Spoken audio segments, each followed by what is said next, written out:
پر احکام رمضان نازل فرمائے ہیں قرآن کریم میں، ان احکامات کے درمیان میں اللہ تعالیٰ نے جہاں پہ قرآن کریم کا ذکر آیا، رمضان کا ذکر آیا کہ یہ رمضان کا مہینہ، یہ قرآن والا مہینہ ہے، قرآن لوگوں کے لیے ہدایت ہے، واضح روشن حق اور سچ کے دلائل ہیں، حق اور باطل کے درمیان فرق کرنے والی یہ کتاب ہے۔ فمن شہد منکم الشہر فلیصمہ ومن کان مریضا او علی سفر فعدۃ من ایام اخر۔ جو بندہ بھی اس مہینے کو پا لے اپنی زندگی میں، اس کی خوش قسمتی ہے، وہ اس مہینے کے روزے رکھے۔ ہاں، جو مریض ہے یا مسافر ہے، فعدۃ من ایام اخر، بعد کے دنوں میں وہ گنتی کو پورا کرے۔ یرید اللہ بکم الیسر ولا یرید بکم العسر، اللہ تمہارے لیے آسانیاں چاہتے ہیں، تنگی نہیں چاہتے۔ اللہ تعالیٰ تو تم پر آسانیاں نازل فرماتے ہیں۔ ہر حوالہ سے بندوں کی سہولت کو اللہ تعالیٰ مد نظر رکھتے ہیں۔ وَلِتُكْمِلُوا الْعِدَّةَ وَلِتُكَبِّرُوا اللَّهَ عَلَى مَا هَدَاكُمْ، اور تم گنتی کو پورا کر لو اگر مریض یا مسافر ہو بعد کے دنوں میں، اور اللہ کی کبریائی اور بڑائی بیان کرتے رہو تاکہ تم شکر گزار بندے بن جاؤ۔ شکر بھی دعا کا ایک طریقہ ہے، دعا کا ایک انداز ہے کہ بندہ اللہ کا شکر ادا کرے۔ جس طرح نبی رحمت صلی اللہ علیہ وسلم نے فرمایا، افضل الذکر لا الہ الا اللہ و افضل الدعاء الحمدللہ، کہ سب سے افضل ذکر جو ہے وہ اللہ کا لا الہ الا اللہ، اللہ کے علاوہ کسی کی عبادت جائز ہے ہی نہیں، اللہ کے علاوہ کوئی معبود برحق ہے ہی نہیں۔ آسان اور سادہ سا ترجمہ معبود برحق ہم سنتے ہیں کہ اللہ تعالیٰ کی ذات کے علاوہ کسی کی عبادت قطعاً کسی انداز میں جائز ہی نہیں۔ اور دعا کی فضیلت کے حوالہ سے آپ نے کیا فرمایا، افضل العبادت الدعاء، کہ عبادت میں افضل ترین جو ہے وہ دعا ہے۔ سنن ابن ماجہ اور سنن نسائی ترمذی وغیرہ کی حدیث میں تو آپ نے فرمایا الدعاء هو العبادہ، دعا ہے ہی عبادت کا نام۔ جس طرح حج کے بارے میں فرمایا الحج عرفہ، کہ حج وقوف عرفہ کا نام ہے۔ کیوں کہا؟ عرفہ میں ٹھہرنا، میدان عرفات میں، یہ حج کا اہم ترین رکن ہے جس کے بغیر حج مکمل نہیں ہو سکتا۔ آپ نے فرمایا کہ وقوف عرفہ ہی حج ہے، اہم ترین رکن ہونے کی بنا پر۔ اگر دیکھا جائے ساری عبادات، ان کا نچوڑ اور مغز دیکھا جائے، الدعاء مخ العبادہ، سندن کچھ روایت کمزور ہے لیکن باقی احادیث کو مد نظر رکھ کے اس کو تقویت ملتی ہے کہ عبادت کا مغز، نچوڑ اور جو اصل چیز ہے وہ دعا ہے۔ اب دیکھیں اللہ کی کبریائی، بڑائی، شہنشائی، وڈیائی، یکتائی کے کلمات۔ اذان ہوتی ہے، اللہ اکبر کے نام سے شروع ہوتی ہے، جو نبی رحمت صلی اللہ علیہ وسلم کے مبارک پاکیزہ دور والی اذان تھی، جو انشاءاللہ قیامت تک اپنی اصلی حالت میں برقرار رہے گی۔ اذان کی ابتدا بھی اللہ اکبر سے ہوتی ہے اور اختتام بھی لا الہ الا اللہ، آخر پہ اللہ کا نام آتا ہے۔ اسی طرح جو اقامت ہے نماز کو کھڑا کرنے کے لیے، اس کی ابتدا بھی اللہ اکبر سے ہوتی ہے اور لا الہ الا اللہ، آخر پہ اللہ کا نام، اختتام بھی اللہ کے نام پہ۔ اسی لیے نبی رحمت صلی اللہ علیہ وسلم کا فرمان گرامی ہے کہ بندہ نماز کے انتظار میں ہو گویا کہ وہ نماز میں ہے، اور اس حالت میں اللہ تعالیٰ بندے کی دعا کو رد نہیں فرماتے۔ سیدنا انس بن مالک رضی اللہ تعالیٰ عنہ حدیث مبارکہ کے راوی ہیں کہ الدعاء بین الاذان والاقامت لا ترد، اذان اور اقامت کے درمیان دعا کو رد نہیں کیا جاتا، اللہ دعا کو قبول فرماتے ہیں۔ ویسے تو قرآن کریم کی آیا مبارکہ آپ نے سماعت فرمائی، رمضان کے ساتھ اس کا تعلق اور احکامات اس آیت کے بعد میں بھی رمضان کے احکامات ہیں۔ یہ جو آیت شہر رمضان الذی انزل فیہ القرآن مکمل، اس کے بعد والی جو آیت ہے وَإِذَا سَأَلَكَ عِبَادِي أَنِّي فَإِنِّي قَرِيب، اب رمضان کے احکامات ترتیب سے ذکر ہو رہے تھے، پھر دعا کا اللہ تعالیٰ نے ذکر فرمایا اور یہ فرمایا گنتی کو پورا کرو، اللہ کی کبریائی بڑیائی، شہنشاہی وڈیائی یکتائی کو بیان کرو، لعلکم تشکرون، تاکہ تم شکر گزار بندے بن جاؤ۔ اور شکر بھی یہ دعا ہے، افضل الذکر لا الہ الا اللہ و افضل الدعاء الحمدللہ، یہ الحمدللہ کلمہ شکر ہے۔ اب یہ دعا کیسے بنا؟ اللہ کی کبریائی بڑائی کے ساتھ، تعریفات کے ساتھ، اللہ کی تعریف کر کے بندہ اپنے رب کو راضی کرتا ہے۔ بندہ جتنا اللہ سے مانگتا ہے اللہ تعالیٰ اتنے خوش ہوتے ہیں، اور جب بندہ من لم یسأل اللہ، جب بندہ اللہ سے سوال نہیں کرتا، یغضب علیہ، اللہ اس پر ناراض ہو جاتے ہیں۔ اور اللہ کی تعریف کرنا، اللہ کی نعمتوں پر اللہ کا شکریہ بجا لانا، یہ بھی ایک دعا کی صورت ہے۔ قسمت الصلاۃ بینی و بین عبدی، اللہ فرماتے ہیں یہ جو سورۃ الفاتحہ ہے یہ پوری کی پوری دعا ہے، پوری کی پوری دعا ہے۔ اس کو میں نے آدھا اپنے لیے رکھا اور آدھا اپنے بندے کے حق میں چھوڑ دیا، کہ بندہ ابتدائی حصے میں میری تعریفات بیان کرتا ہے، میرا شکریہ ادا کرتا ہے، اور آدھے حصے میں اپنے لیے دعا مانگتا ہے۔ تو عرض یہ کر رہا تھا، آذان، اقامت، اول تا آخر، ابتدا اور انتہا اللہ تعالیٰ کے بابرکت نام سے ہے۔ اسی طرح نماز کی ابتدا بھی اللہ کے نام سے ہوتی ہے۔ تکبیر تحریمہ جو ہے، جو نبی رحمت صلی اللہ علیہ وسلم نے ہمیں سکھلائی ہے، اللہ اکبر، بندہ رب کے دربار میں قیدی کی حیثیت سے کھڑا ہو جاتا ہے کہ اے اللہ، جس طرح سلنڈر کر دیا، ہینڈز اپ ہو گیا، میں تیرا حقیر فقیر عاجز سا بندہ ہوں، اے اللہ تیرے دربار میں حاضر ہو چکا ہوں، میرے دونوں ہاتھ کھڑے ہیں، تیرا میں قیدی ہوں، تو میرے ساتھ جو معاملہ کرے، تو میرا رب ہے، میرا خالق ہے، میرا مالک ہے۔ جو نبی رحمت صلی اللہ علیہ وسلم نے نماز سکھائی وہ بھی ساری کی ساری، اس میں بھی اللہ تعالیٰ سے دعا اور مناجات اور سرگوشیاں ہیں۔ جب بندہ نماز کی حالت میں ہوتا ہے، یناجی ربہ، وہ اپنے رب کے ساتھ باتیں کر رہا ہوتا ہے، سرگوشی کر رہا ہوتا ہے۔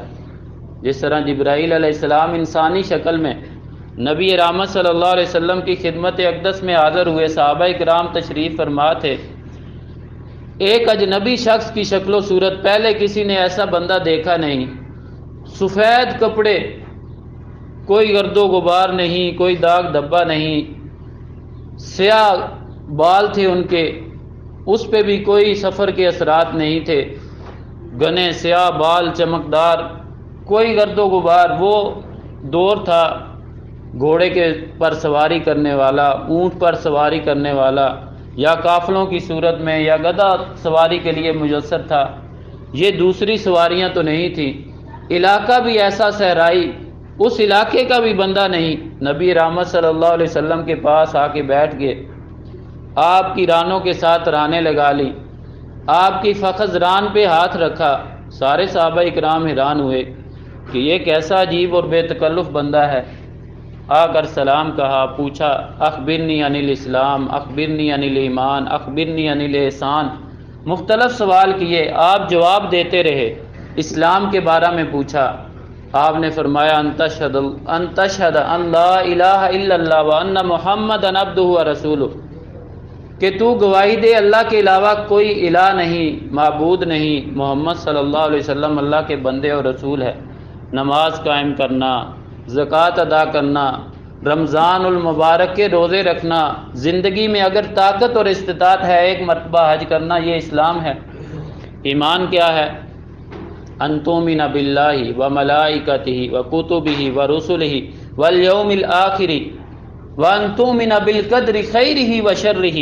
6 باتیں بیان فرمائی۔ اللہ پر ایمان، فرشتوں پر ایمان، اس کی بھیجی ہوئی کتابوں پر ایمان، اس کے رسولوں پر ایمان لانا، آخرت کے دن پر ایمان رکھنا، اور تقدیر پر ایمان رکھنا، جو اچھی یا بری تقدیر میرے حق میں یا میرے مخالف لکھ دی گئی ہے اس پر ایمان لانا، یہ ایمان ہے، دل کے ساتھ پختہ یقین ہو۔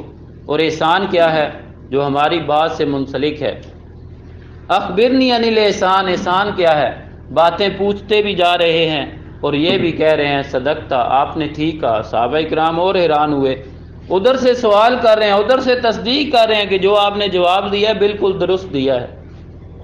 جب احسان کے بارے میں پوچھا تو کیا کہا؟ ان تعبد اللہ کأنک تراہ فإن لم تکن تراہ فإنہ یراک۔ جب تو اللہ کے سامنے کھڑا ہو، اللہ کے دربار میں، تیرا یہ یقین عقیدہ ہو کہ میں اپنے رب کو دیکھ رہا ہوں، میں اپنے رب کے ساتھ باتیں کر رہا ہوں، میں کس ذات کے سامنے کھڑا ہوں۔ اگر یہ یقین پختہ نہ ہو پائے پھر یہ جان لے پکی اور یقینی بات ہے فإنہ یراک، تو اپنے رب کے سامنے کھڑا ہے، وہ تیری ہر حرکت پہ نظر رکھنے والا ہے، وہ تیرے دل کی حالت اور کیفیت کو بھی جانتا ہے کہ تیرے دل دماغ میں اس وقت کیا بات چل رہی ہے۔ تو یہ جو دعا ہے یہ مکمل پوری کی پوری عبادت ہے، عبادت کی ایک شکل و صورت ہے۔ اول تا آخر نماز دیکھ لیں، اس کی ابتدا، اس کی انتہا۔ اللہ اکبر، اللہ کے نام سے نماز شروع ہوتی ہے، اللہ تعالیٰ کے نام پہ اس کا اختتام ہوتا ہے۔ اللہ اکبر سے نماز شروع ہوئی، تکبیر تحریمہ، بندہ نماز کے حرم پاک میں داخل ہو جاتا ہے۔ حلال جائز جتنی چیزیں تھیں اس نماز کے وقت میں اس تکبیر نے ان ساریوں کو اس وقت تک کے لیے حرام کر دیا جب تک وہ سلام نہیں پھیر لیتا۔ کسی کی طرف دیکھنا، بات چیت کرنا، کھانا پینا، جتنے بھی جائز اور حلال معاملات تھے وہ اللہ اکبر تکبیر تحریمہ سے بندہ رب کے دربار میں قیدی کی حیثیت سے کھڑا ہو گیا، رب کا حقیر فقیر بندہ بن کے رب کے دربار میں پیش ہو گیا، یناجی ربہ، اب رب سے باتیں اور کنیکشن اس کا ہو گیا ہے، اپنے رب سے سرگوشی کرتا ہے بندہ نماز کے دوران۔ پھر سورۃ الفاتحہ پڑھی، قرآن کریم کا کوئی اور حصہ پڑھا، ابتدا میں جسے دعائے استفتاح کہتے ہیں، افتتاحی دعا، اللہم باعد بینی و بین خطایایا کما بعدت بین المشرق والمغرب، ساری کی ساری دعا ہے، اے اللہ میرے اور میرے گناہوں کے درمیان اتنا فاصلہ اور اتنی دوری کر دے، اتنے دور ہو جائیں مجھ سے گناہ جتنا مشرق اور مغرب دور ہیں ایک دوسرے سے۔ اے اللہ میری خطاؤں کو، گناہوں کو ایسے دھو ڈال جس طرح سفید کپڑے کو دھو کے میل کچیل سے صاف کر دیا جاتا ہے۔ یہ دعا ہی دعا ہے، سورۃ الفاتحہ دعا ہے۔ بندہ رکوع میں جاتا ہے، تسبیحات پڑھتا ہے، دعائیں کرتا ہے، صرف سبحان ربی العظیم ہی رکوع کی تسبیح نہیں ہے، اس کے علاوہ بھی دعائیں ہیں، سبوح قدوس رب الملائکۃ والروح، سبحانک اللہم وبحمدک اشہد ان لا الہ الا انت استغفرک واتوب الیک۔ اور کئی دعائیں ثابت ہیں صحیح حدیث سے۔ بندہ پوری نماز میں دعائیں مانگتا ہے، سجدے کی حالت میں بھی دعائیں ہیں، اپنے رب کے زیادہ قریب ہوتا ہے۔ تو نماز کی ابتدا بھی اللہ تعالیٰ کے نام سے ہوتی ہے، اس کی انتہا بھی السلام علیکم ورحمۃ اللہ، سلام پھیرتا ہے، آخر پہ اللہ تعالیٰ کا نام آتا ہے۔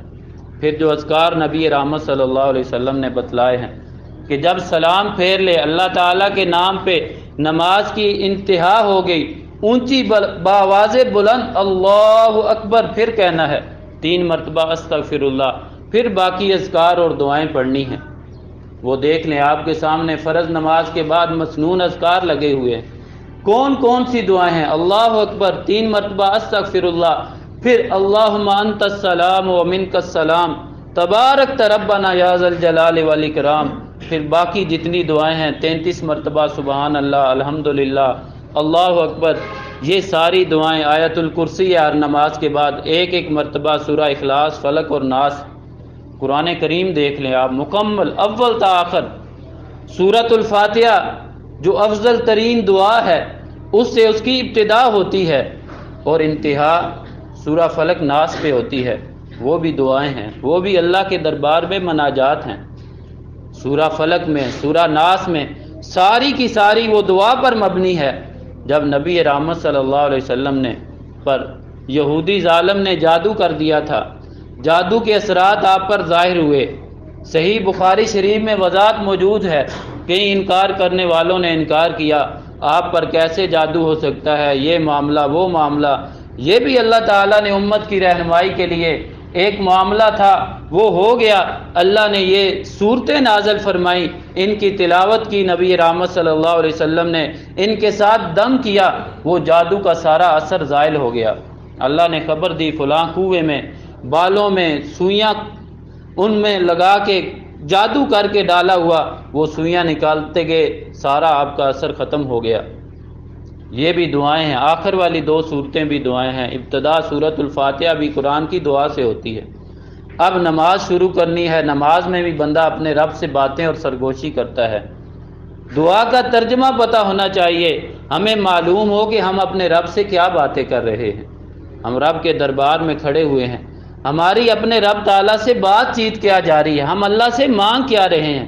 جب یہ ہمیں علم ہوگا، یہ پتہ ہوگا، تو ہم اور خلوص سے اور لگن اور چاہت سے، توجہ اور دھیان سے نماز ادا کریں گے۔ ہمارا پورا دھیان اللہ تعالیٰ کی ذات پر ہوگا کہ ہم اپنے رب سے کیا مانگ رہے ہیں۔ سورۃ الفاتحہ ہے، بندہ پڑھتا جاتا ہے، اللہ تعالیٰ جواب دیتے ہیں۔ الحمدللہ رب العالمین پڑھتا ہے، اللہ تعالیٰ فرماتے ہیں حمدنی عبدی، میرے بندے نے میری تعریف کی ہے۔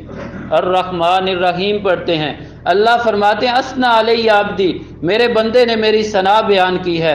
مالک یوم الدین بندہ پڑھتا ہے، رب تعالیٰ آگے سے جواب دیتے ہیں مجدنی عبدی، میرا بندہ میری کتنی بات مانتا ہے، میری بزرگی کبریائی اور بڑائی بیان کر رہا ہے، میری شہنشاہی وڈیائی اور یکتائی کی وہ اعتراف کر رہا ہے، میرے دربار میں عاجز بن کے کھڑا ہے۔ پھر رب تعالیٰ بندے کو کیوں نہیں نوازتے؟ اللہ نوازتے ہیں۔ یہ اللہ نے ایک ملاقات کا، بندے کا اپنے ساتھ ملاقات کا ذریعہ بنایا ہے نماز۔ دعا جو ہے ساری عبادات کا یہ مغز نچوڑ اور اصل ہے۔ اب دعا مانگنی کیسے اللہ تعالیٰ سے؟ خلوص دل کے ساتھ، مخلصین لہ الدین، دین کو، پکار کو، دعا کو اللہ کے لیے خالص کرنا ہے، اس میں ملاوٹ کسی قسم کی نہ ہو۔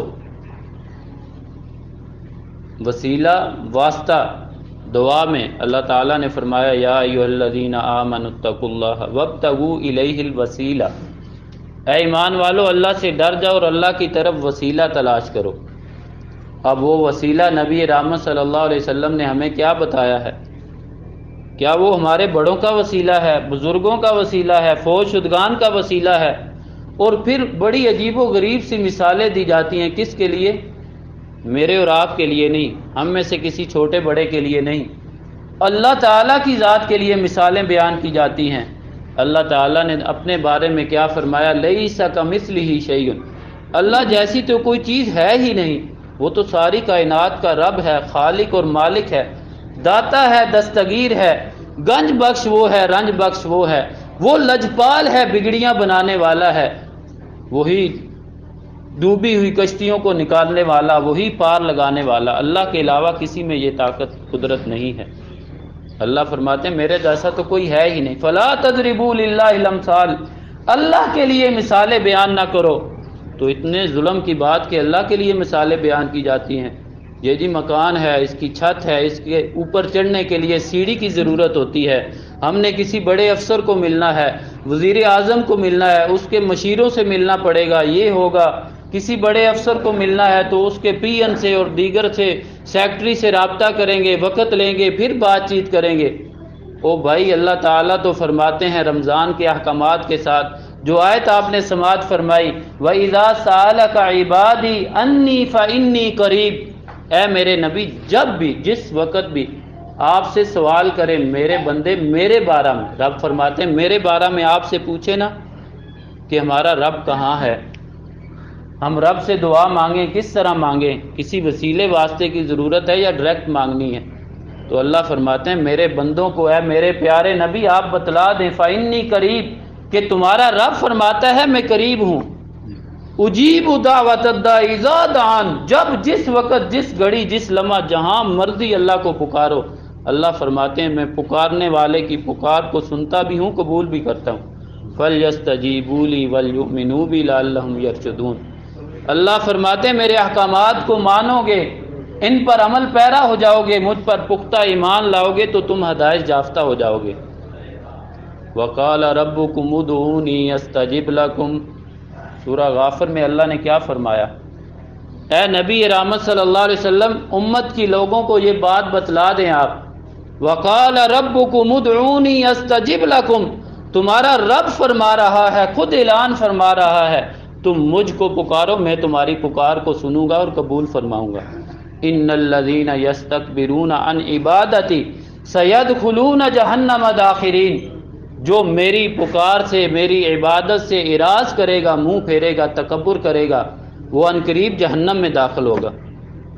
حدیث مبارکہ میں ہم نے کیا پڑھا؟ الدعاء افضل العبادہ، الدعاء هو العبادہ، الدعاء مخ العبادہ، کہ افضل ترین عبادت دعا ہے۔ عبادت ہے ہی دعا کا نام، عبادت دعا جو ہے، دعا عبادت کا مغز اور نچوڑ ہے۔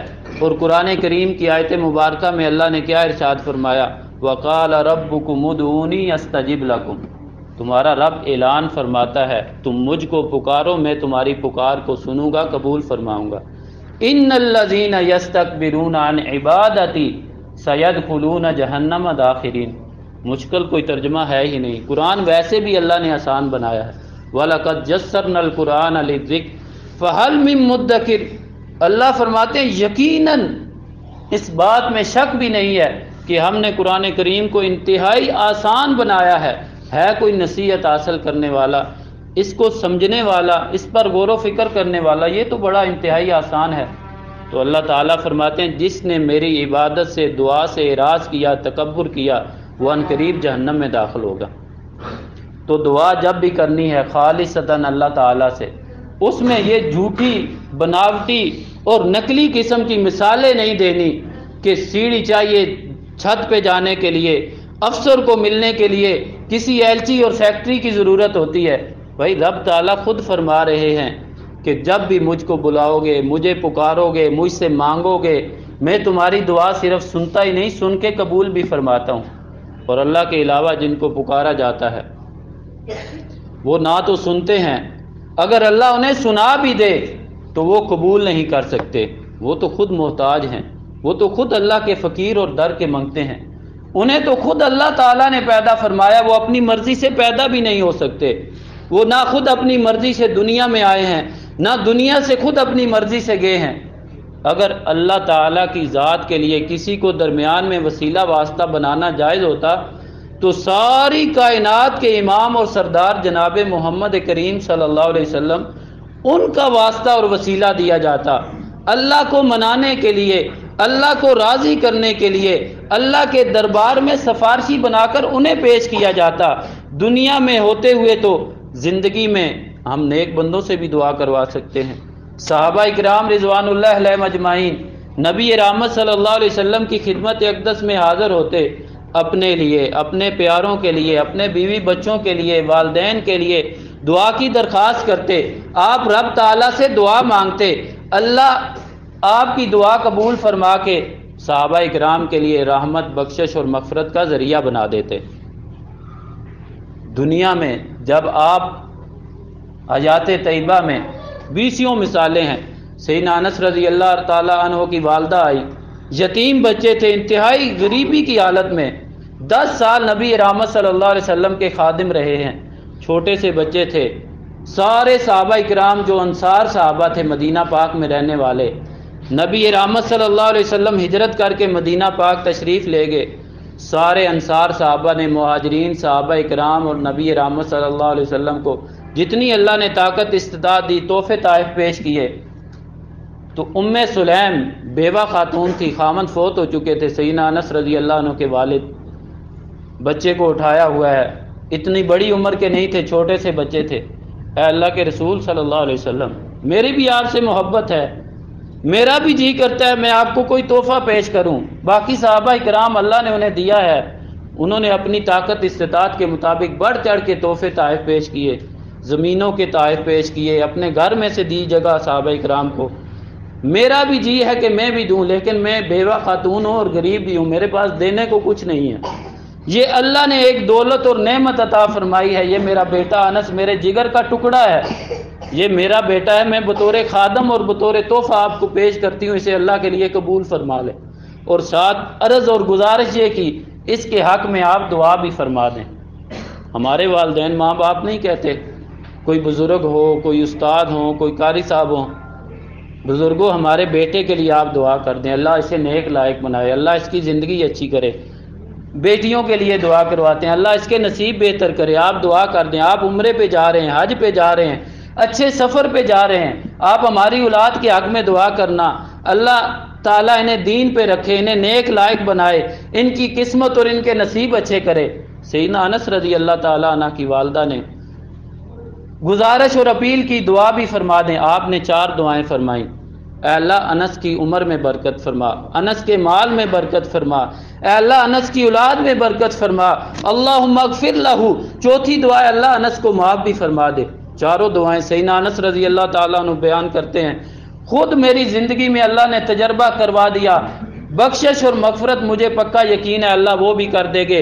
تینوں دعائیں جن کا تعلق دنیا کی زندگی کے ساتھ تھا، جو میں نے دیکھا اللہ نے اتنا مال دیا، مدینہ میں میرا باغ 2 مرتبہ پھل دیا کرتا تھا اور باقیوں سے 2 گنا زیادہ ہوا کرتا تھا، عام سادہ قسم کے پھول میرے باغ کے وہ کستوری جیسی خوشبو دیا کرتے، اتنی اللہ نے برکت دی۔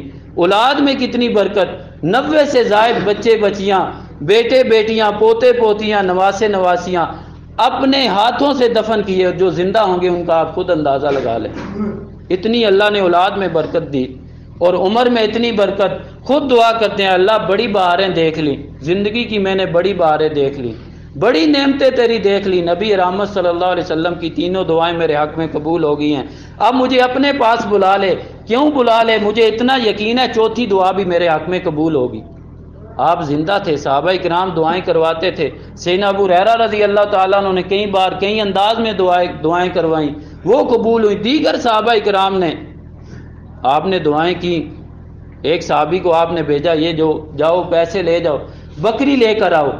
وہ گئے منڈی میں، بکری خریدی، آگے وہ بکری بک گئی، جتنے آپ نے پیسے دیے تھے اس سے ڈبل کی وہ بک گئی، وہ جتنے آپ نے نقدی رقم دی وہ بھی واپس لے آئے، وہ بکری بھی ساتھ لے آئے۔ تو نبی رحمت صلی اللہ علیہ وسلم نے دعا دی اللہ آپ کی تجارت میں برکت فرمائے۔ تو صحابہ اکرام بیان کرتے ہیں وہ صحابی زمین سے مٹی کی ایک مٹھی اٹھاتا، اسے اگر بیچنا چاہتا اللہ اس میں بھی نفع پیدا فرما دیتے، یہ کیفیت تھی اس کی تجارت کی۔ 20 دعائیں ہیں زندگی میں نبی رحمت صلی اللہ علیہ وسلم نے دعائیں کی، اللہ تعالیٰ نے حکم دیا وَصَلِّ عَلَيْهِمْ إِنَّ صَلَاتَكَ سَكَنٌ لَهُمْ، اے پیارے حبیب آپ اپنے ان پیاروں کے حق میں دعا کریں، میں رب آپ کی دعائیں قبول کر کے ان کے حق میں سکون، اطمینان، رحمت، بخشش اور مغفرت کا ذریعہ بنا دوں گا۔ جب آپ دنیا سے تشریف لے گئے، اپنے خالق حقیقی سے جا ملے، اب آپ کے جانے کے بعد کیا صحابہ اکرام نے آپ کی ذات پاک کا وسیلہ اللہ کے دربار میں پیش کیا؟ قطعاً پیش نہیں کیا۔ اللہ کی قسم ذخیرہ احادیث اٹھا کر دیکھ لیجئے، کوئی ایک ایسی صحیح سند کے ساتھ حدیث پاک موجود نہیں کہ جس میں صحابہ کرام رضوان اللہ علیہم اجمعین نے آپ کے دنیا سے تشریف لے جانے کے بعد آپ کی ذات پاک کا وسیلہ دعا کے لیے اللہ کے دربار میں پیش کیا ہو۔ ہاں جو باتیں اور وسائل آپ نے بتلائے ہیں کہ نیک اعمال کا وسیلہ وہ آپ اللہ کے دربار میں پیش کر سکتے ہیں، اسی طرح کسی بڑے بزرگ سے جو زندہ ہے دعا کروا سکتے ہیں، یہ اللہ کے اسماء جو ہیں، اللہ کی صفات ہیں، ان کا وسیلہ جائز ہے۔ یہ نبی رحمت صلی اللہ علیہ وسلم نے تعلیم دی۔ سیدنا عمر بن خطاب رضی اللہ تعالیٰ عنہ کا مبارک زمانہ تھا، مبارک دور تھا، بارش نہیں ہو رہی تھی، قید سالی ہوگی، جس طرح آج کل حالات بن جاتے ہیں، اللہ نہ کرے قید سالی تک نوبت پہنچ جائے، گھاس پھوس درخت خشک ہو جائیں، جانوروں کے کھانے کے لیے چارہ بھی نہ بچے۔